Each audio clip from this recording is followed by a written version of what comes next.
মগজগুলো বের হয়ে যাচ্ছিল, খণ্ডিত খণ্ডিত হয়ে টুকরাগুলো সিটে বিভিন্ন জায়গায় চলে যাচ্ছিল।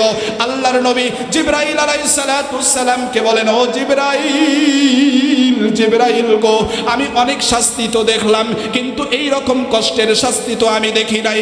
দুনিয়ার বুকে কি এমন অপরাধ ছিল, দুনিয়ার বুকে কি এমন অন্যায় তারা করেছিল, দুনিয়ার বুকে কি এমন পাপ করেছিল যার কারণে এই ভয়াবহ শাস্তি এদেরকে দেওয়া হচ্ছে?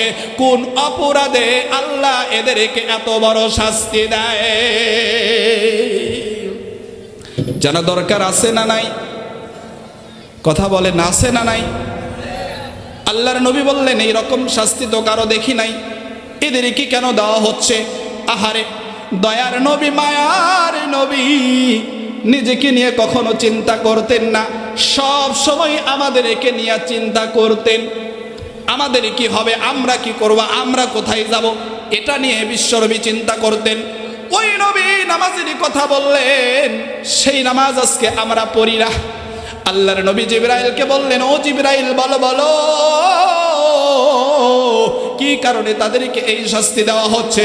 জিবরাইল আলাইহিস সালাম বলেন, ইয়া রাসূলুল্লাহ, ইয়া হাবিবাল্লাহ, যাদেরকে দেখতে পাইলেন এই রকম ভয়াবহ কঠিন শাস্তি দেওয়া হচ্ছে, এরা আর কেউ নয়, কেউ নয়, কেউ নয়, এরা হলো বেনামাজি। এরা কি? কথা বলেন, এরা কি? তাহলে জাহান্নামের ভিতরে যাওয়ার পরে জাহান্নামীরাও বলবে, নামাজ না পড়ার কারণে আমরা কোথায় আসছি, নামাজ না পড়ার কারণে আমরা জাহান্নামে চলে আসছি। আল্লাহ পাক বলেন, বান্দারে নামাজ পড়ো, কারণ এই নামাজ তোমাকে জান্নাতে নিয়ে যাবে। আল্লাহর নবী, বিশ্ব নবী জনাবে মুহাম্মদ রাসূলুল্লাহ সাল্লাল্লাহু আলাইহি ওয়াসাল্লাম বললেন, পৃথিবীর বুকে যেই মানুষ সালাত আদায় করবে, 5 ওয়াক্ত সালাত আদায় করবে, আমার রাসূল বলেছেন সে জান্নাতে যাবে, যাবে, যাবে। জোরে বলেন সুবহানাল্লাহ। নামাজি আগে আগে জান্নাতে চলে যাবে। নামাজি, তার জন্য সমস্ত আমলগুলো সহজ হয়ে যাবে। নামাজি নামাজের হিসাব যদি সঠিক দিতে পারে, তার সমস্ত হিসাবগুলো সেদিন সহজ হয়ে যাবে।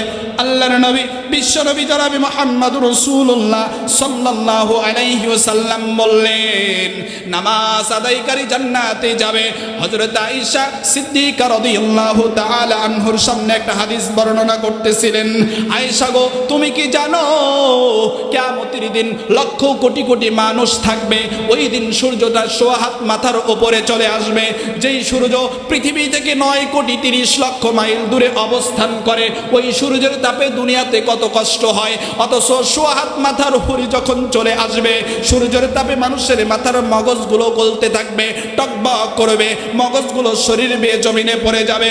মানুষ সূর্যের তাপে ঘামতে ঘামতে ঘামতে ঘামের সাগরে হাবুডুবু খাবে।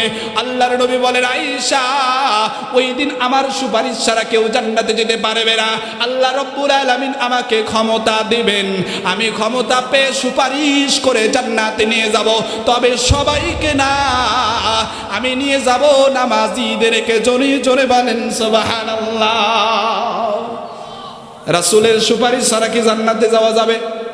ওই মুসিবতের দিন রাসূলের সুপারিশ ছাড়া জান্নাতে যাওয়ার কোনো মুসিবত না পাই যদি করুণা তোমার,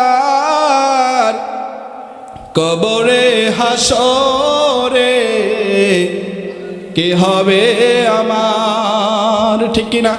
মুসিবত না পাই যদি, মুসিবত না পাই যদি করুণা তোমার, কবরে হাসরে কি হবে আমার?